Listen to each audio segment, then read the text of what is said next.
Isang pinagpalang araw sa inyong lahat. Tayo po'y magninilay sa salita ng Diyos, ang pinagmumulan ng awa ng ating buhay, ang salitawa.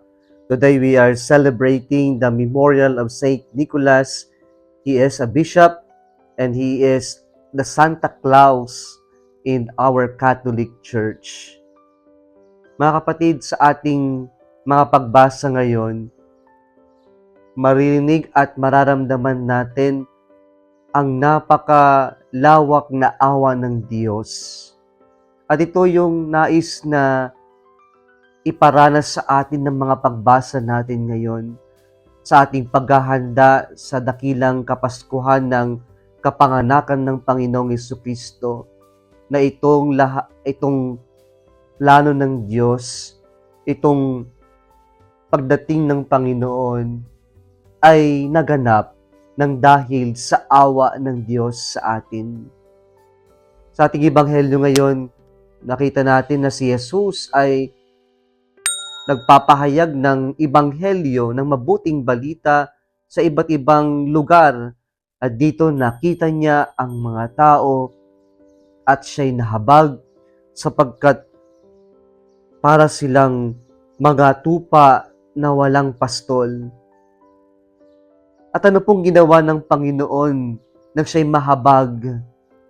Siya ay nagsugo ng kanyang mga alagad, ng kanyang mga disipulo, at pinagkalooban sila ng kapangyarihan na magpagaling ng mga masakit, magpalayas ng mga masamang espiritu.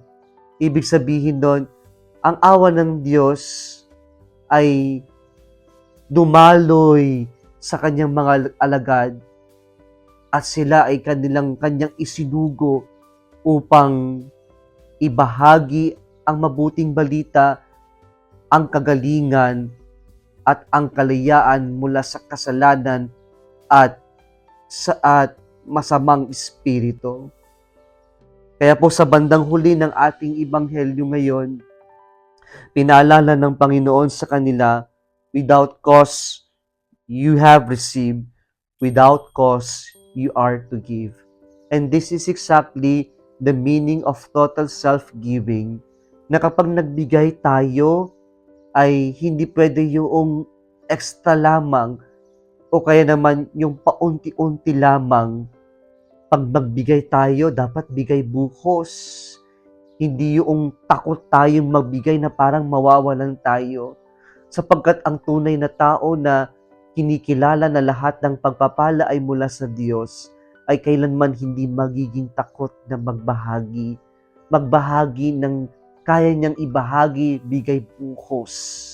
Sapagkat alam natin, ang lahat ng ito mula sa Diyos, at alam natin, we can never outdo God's generosity.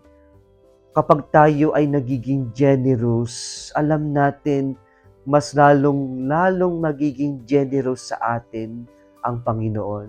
Yan nawa sana ang ating huwag kalimutan sa araw na ito, na sa awa ng Diyos, dumaloy ang pagpapala, at yung pagpapala na yon na natanggap natin, ay tayo kanyang isinusugo upang maging generous sharers of the blessings of God to our brothers and sisters.